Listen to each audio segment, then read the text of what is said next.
Bonjour à tous, bienvenue sur la chaîne de Plancton Curieux. On va se faire une revue de portefeuille. Je suis en retard, habituellement je la fais le dimanche, mais j'ai pas pu. Et j'ai pas pu la faire hier non plus. Donc je la fais aujourd'hui, nous sommes le mardi 12 septembre 2023.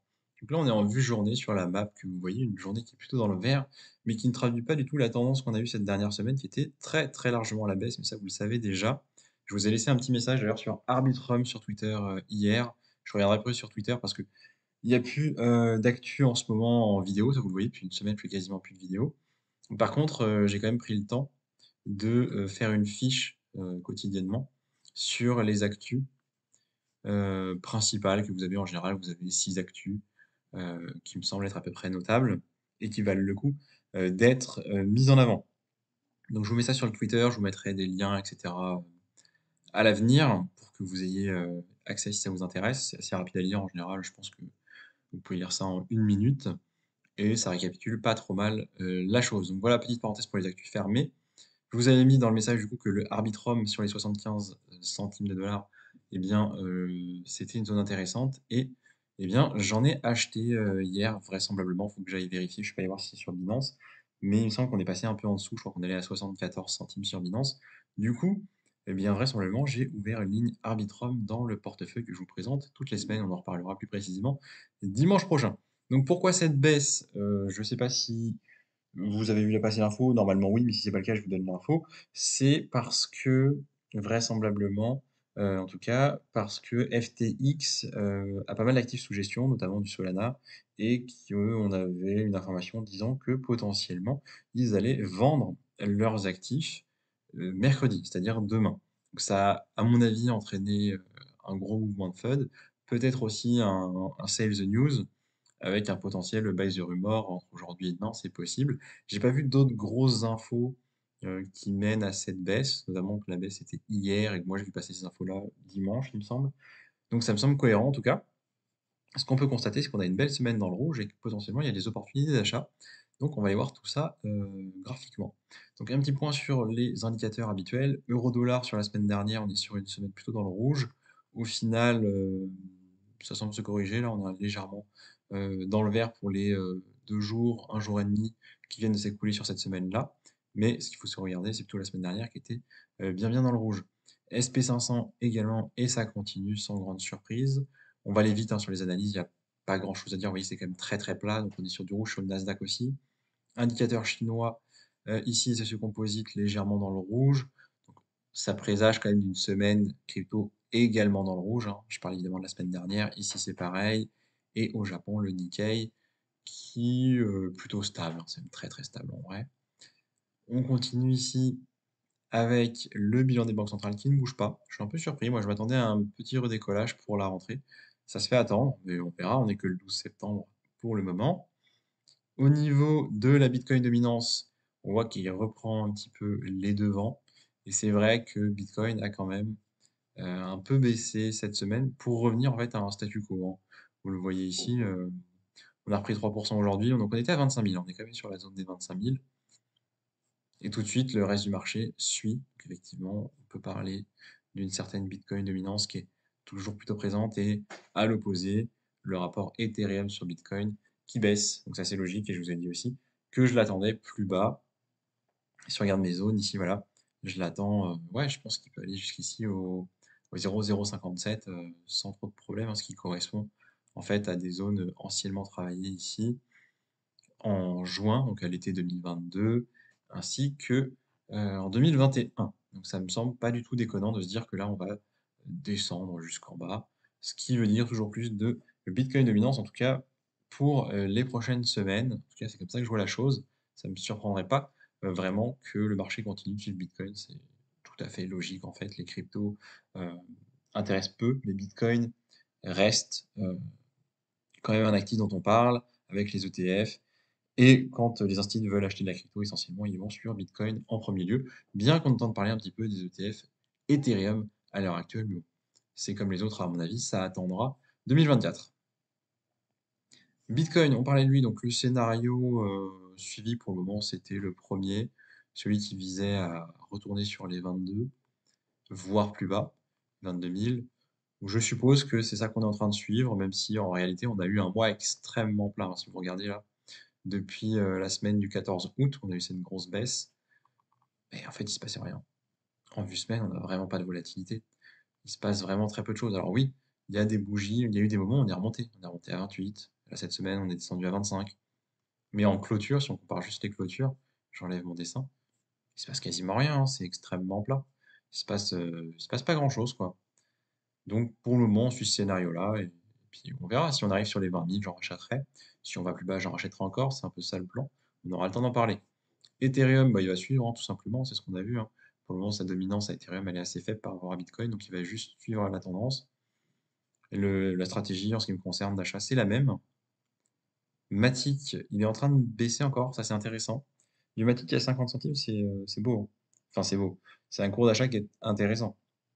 Moi, j'en ai acheté un peu plus cher que ça pour ma deuxième entrée, hein. Vous avez vu la vidéo il y a quelques semaines. Donc, je l'attends encore plus bas, mais du 50 centimes, si vous n'en avez pas, c'est pas déconnant de commencer à initier une ligne à ce prix-là. C'est plutôt un bon prix, à mon avis. RSI, on est à 32, hein, ça commence à être intéressant.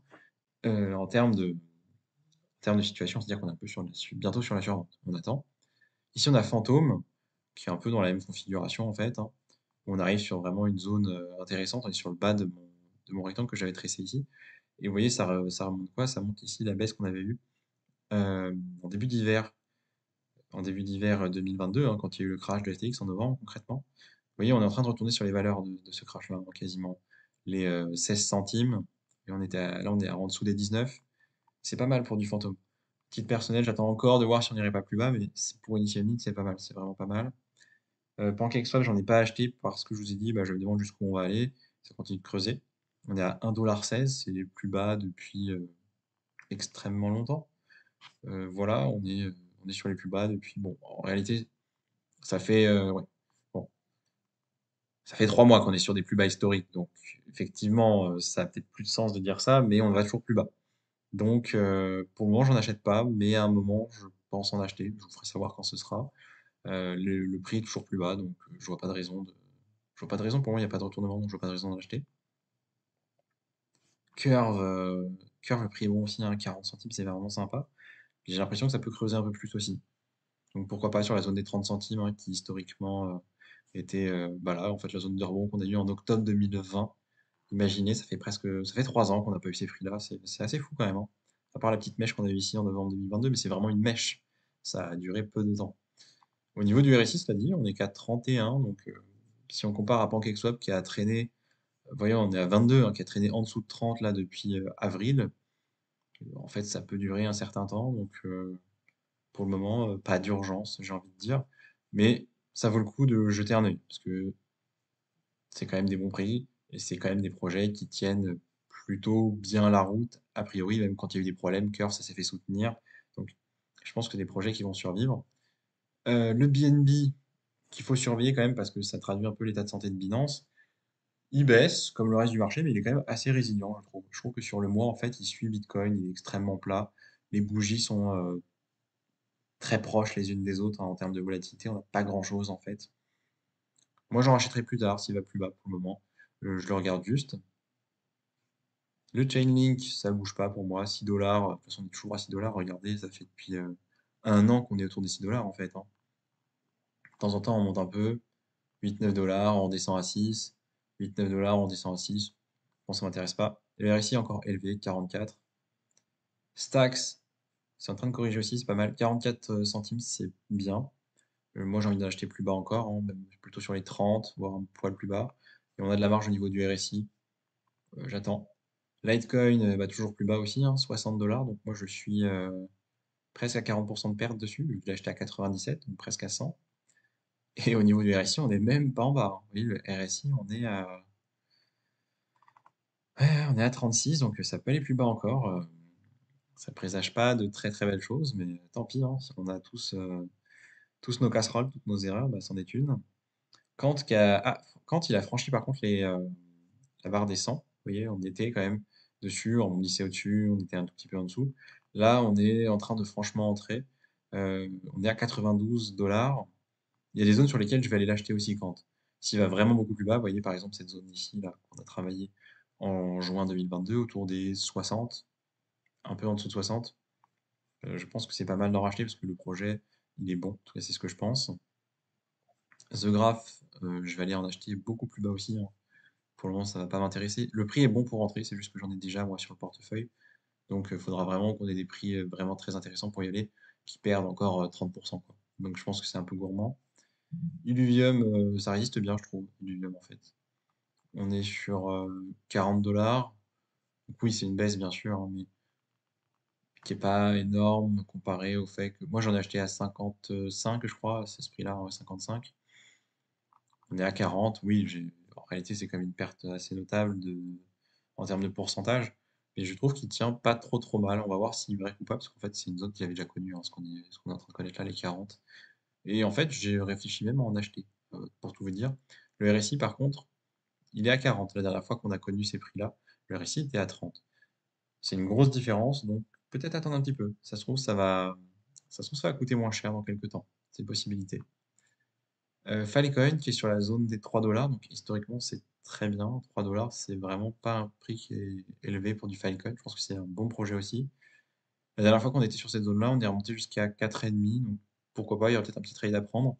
C'est pas ce que je ferais, hein. Moi je veux juste en accumuler pour un peu plus tard. J'attends de voir s'il retourne pas sur la zone là des 2,5. Mais encore une fois, c'est un bon prix. Atom 6,40, moi j'en ai eu à 7, donc écoutez, oui, hein, c'est un bon prix. Maintenant, moi j'attends qu'il aille beaucoup plus bas, ça je vous l'avais déjà dit. La dernière fois, par contre, le RSI il est à 28. Ça, c'est à noter. Le RSI de Atom est à 28. Euh, Bah déjà, ça faisait longtemps qu'il n'était pas aussi bas. Et ensuite, ça veut dire qu'on est dans la zone de survente, en tout cas selon cette théorie-là. Donc, à voir ce qu'il fait. Il y a certains projets qui restent très très peu longtemps dans cette zone-là. Mais là, il a juste rebondi dessus en juin et il est reparti à la hausse. D'autres projets comme PancakeSwap, ils traînent plus. Mais sinon, le RSI, on voit que Atom, il l'a rarement eu aussi bas. Donc c'est intéressant. Et potentiellement, c'est un bon signal d'achat. Potentiellement. Après, graphiquement, on n'a pas vraiment de retournement. Et vous voyez que depuis la semaine du 26 juin, on ne fait que baisser sur Atom. Ça peut continuer. Ça peut continuer.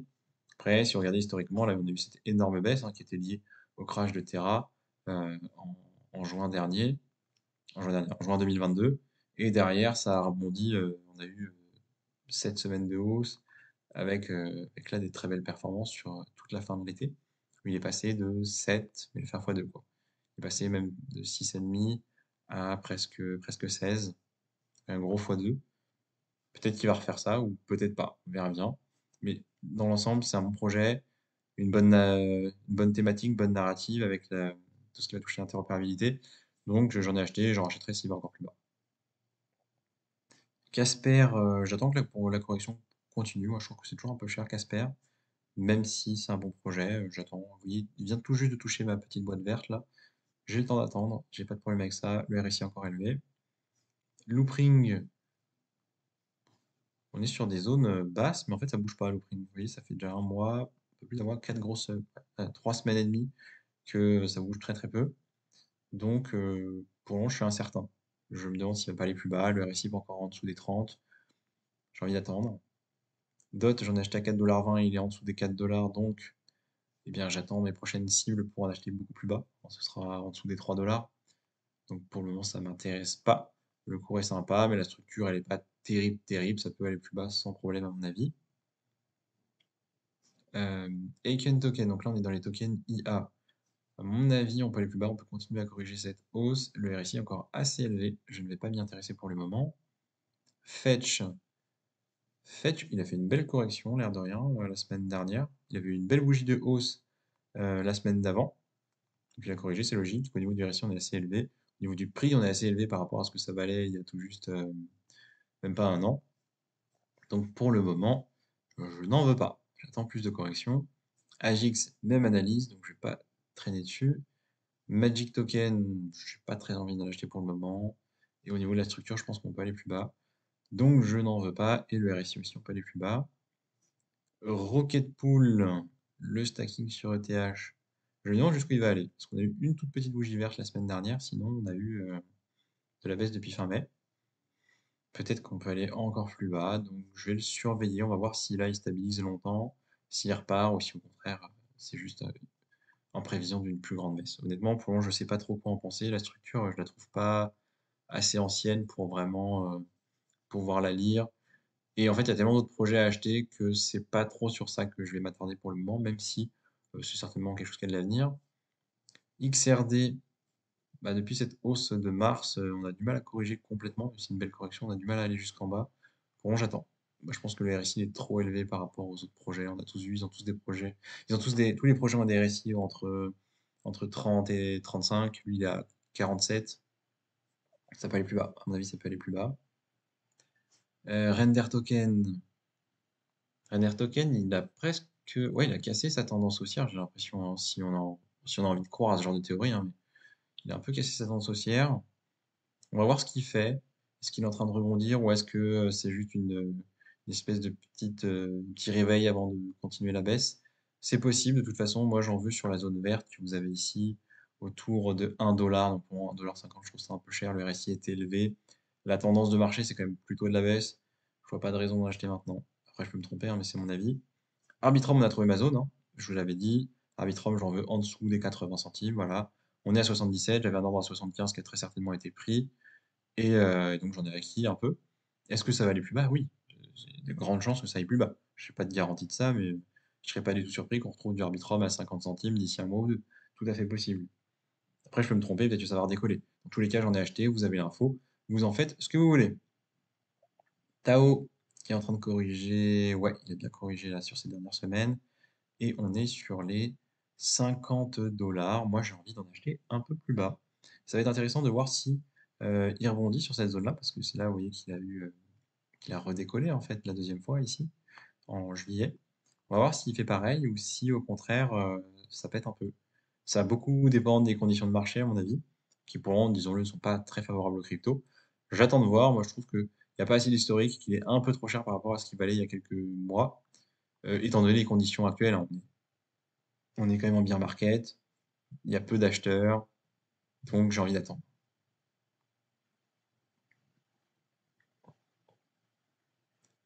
Algorand, ouais, ça continue Algorand. Après, ça n'a pas eu trop de volatilité dernière semaine, il s'est pas passé grand-chose.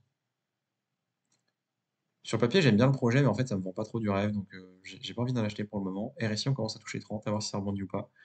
Je vais surveiller de loin. Chili, c'est pareil, je vais surveiller de loin, j'ai pas très envie. Axi, je vous l'ai dit, je l'attends encore plus bas, Axi, moi. Je l'achèterai sûrement, mais vraiment quand ce sera encore moins cher que ça. Après, ça peut remonter, hein, ça a une capacité de se propulser un peu. Là, vous voyez, on peut facilement passer de 6 à 12, hein, c'est ce qui est passé en quelques semaines en janvier. Après, toutes les cryptos, on peut pas en janvier. Mais on est capable sur Axie d'avoir un multiplicateur de 2 ou 3 assez rapidement si les bonnes conditions, même si le marché, même si le projet est un peu délaissé. Et Epcoin. Epcoin, il n'y a pas si longtemps, je vous ai dit, ça m'intéressera sur les 1 $, et ben on y est presque. C'est assez fou à quel point il descend vite. C'est-à-dire qu'on était à 2 $ le 14 août, la semaine du 14 août, la semaine du 7 août, soyons gentils. Donc il y a un gros mois. Semaine du 14 août, il a beaucoup baissé, ça c'est vrai. Et là, vous voyez, ça fait que baisser. Et je vous ai dit, moi, c'est les 1 $ que je veux, pas avant. On y est presque, hein. 1,13 $, donc je vais peut-être bientôt l'acheter. Le RSI est passé sous les 30, on est à 26. Le problème, en fait, d'Epcoin, c'est qu'il y a beaucoup d'émissions de tokens et pas forcément d'utilité de ce token-là. Et qu'en plus, on a quand même un gros désintérêt pour les NFT, dont donc évidemment, tout ce qui va toucher à Yuga Labs et Webcoin, bah, ça souffre un peu. Mais je vais le surveiller quand même. Je pense que en dessous de 1 $, on a quand même des zones intéressantes d'achat pour en avoir un petit peu au cas où ça reparte. Et XRP qui a ouais, quasi complètement corrigé sa hausse d'ici. C'est assez impressionnant, mais c'est vraiment ça qui s'est passé. Ça a vraiment explosé en une semaine, 10 juillet, et là, ça fait 2 mois que de la baisse, que de la baisse, que de la baisse. À voir, du coup, ça ira. Pour le moment, j'en achète pas, mais ça peut commencer à se réfléchir. Le RSI est encore très très haut, donc pour le moment, c'est pas pour moi. Voilà, on a fait le tour des cryptos. Je ferai des vidéos d'actu à nouveau quand je pourrai, en fait, en fonction de mon organisation. Je ferai peut-être des points ponctuels aussi. Je vais voir comment je m'organise. N'oubliez pas, si ça vous intéresse toujours les actus, qu'il y a le Twitter. Donc, il va falloir que je le mette beaucoup plus en avant pour que ça intéresse un peu plus et pour que vous ayez les infos. Mais je prends quand même un peu de temps pour faire ça et les infos sont quand même correctes. Ce sont quand même des infos qui, je pense, valent le coup d'être mentionnées. Donc, n'hésitez pas à aller jeter un œil si les infos vous intéressent. Et en attendant, je vous dis merci de m'avoir écouté et à la prochaine. Allez,